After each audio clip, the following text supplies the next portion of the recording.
Ant-Man and the Wasp: Quantumania is the third film in the Ant-Man franchise and the 31st movie of the MCU.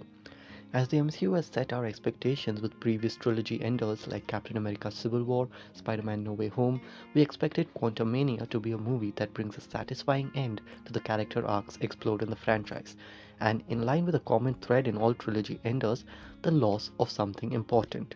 Tony gives up his arc reactor in Iron Man 3, Steve gives up his shield and becomes a fugitive by the end of Civil War, Thor loses Mjolnir, Odin, and Asgard in Ragnarok.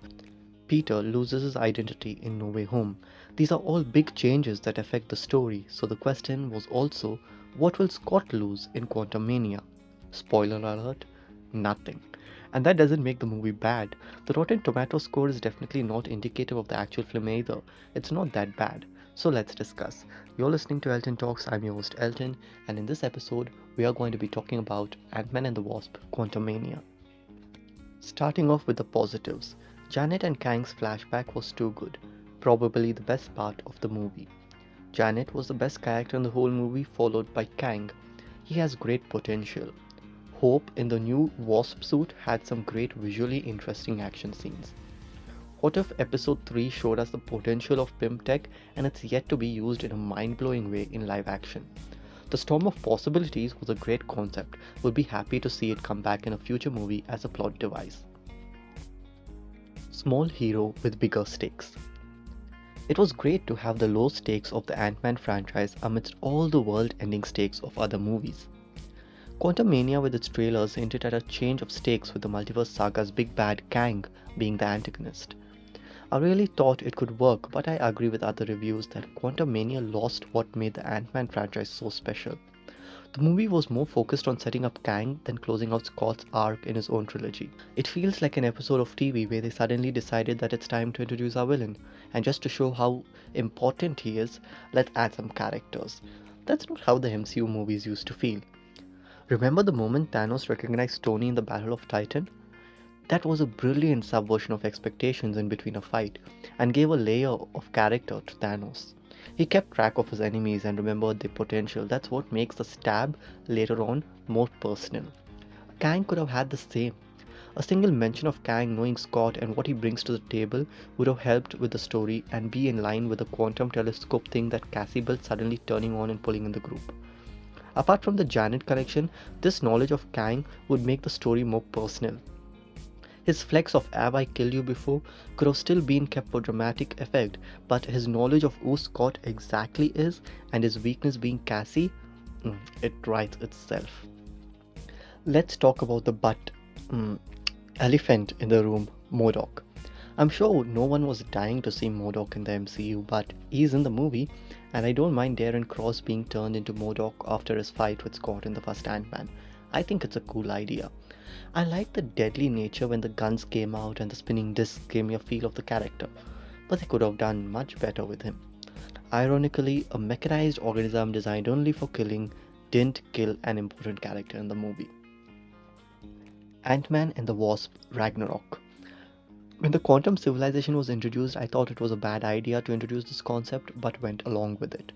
The similarities between Quantumania and Ragnarok is ridiculous. Webb and Korg are similar. The Jelly Guy and Meek are similar, just the talking parts have been changed. The heroes try to cross a bridge and lead a rebellion in a new planet or realm. The three main fighters stand on a bridge with the villain approaching them after going on a killing spree. The overall story would have been better if they just threw away the quantum civilization crap and stuck with Endgame's approach. Sometimes not explaining everything makes the thing more exciting. That's what made the time heist work. We didn't know about the weirdness and potential of the quantum realm. In line with Endgame's approach, the quantum realm should have transported the group to another time where they branched off into an alternate timeline where Kang was trapped or something. I'm starting to feel mixing time travel with alternate universe is a bad idea. It's a huge mistake because clearly our blind faith in the MCU's capability to handle such stories is not right. Time. A blessing or a curse? After watching the movie, I wondered what will give us the ultimate stakes in the next two Avengers movies if time is controlled by Kang. Time is always a good tension builder, but if Kang can just erase timelines or revisit and alter them, then what will be the tension builder? I hope they do something really clever like using Nebula's memory sync between past and present to inform 2014 Thanos about the Avengers time heist. And surely they should address and show Kang wiping out and altering the efforts of our heroes and not just bypass Kang's main quality, which is his mastery over time. Waste of a potentially better climax. The movie was enjoyable, but the climax is the only part where I felt they were making huge mistakes. After Hank, Janet, Cassie, and Hope pass through the portal back to Earth, Scott is held back by Kang. They have a fight, and just as Kang is about to make his escape, Hope comes back to help with the situation. It was a heroic entrance, it was great. They destroy the multiverse travel core, and Kang gets sucked in. Then, after some time, the portal is opened again by Cassie for Scott and Hope to return. They should have just let them be stuck in the quantum realm. I know it would repeat what happened in Ant-Man and the Wasp, but this ending would have been 1000% better to close out the trilogy. Scott, who always wanted to be a hero to his daughter, stuck in the quantum realm, doing the right thing, and being away from Cassie was his big MCU sacrifice to close out his trilogy. Later, Scott is seen walking down San Francisco and everything is great. He rightfully questions if he did the right thing by stopping Kang, but continues with his humor in classic Ant-Man fashion, which was great. They celebrate Cassie's birthday for all the birthdays Scott missed, and it would have been just mind-blowing for Kang to have been sitting in a corner of the restaurant observing the family, or even be the waiter. I understand that they didn't want to have a cliffhanger, but this was a trilogy ender, and we are used to having high stakes at the end of these movies. KANG-MANIA. Jonathan Majors is a talented actor. I've only seen his work in the MCU, and he definitely has what it takes to play variants of Kang. The only problem is the script. Someone needs to make good use of his talents in the right way and give him great dialogues and make his presence feel menacing. The mid-credit was a KANG-MANIA with our first introduction to Rama Tut, Immortus, and a likely futuristic version of Kang. The Kang Dynasty is here, giving a new meaning to the title Avengers: The Kang Dynasty. We could see variants of Kang be villains in upcoming projects trying to stop our heroes from messing with the multiverse further, and eventually leading all of that into Kang Dynasty, Infinity War style, with different groups of heroes fighting variants of Kang seems like an awesome idea to me. The second credit scene introduces us to Victor Timely, and it is revealed that Loki and Mobius are attending one of his presentations.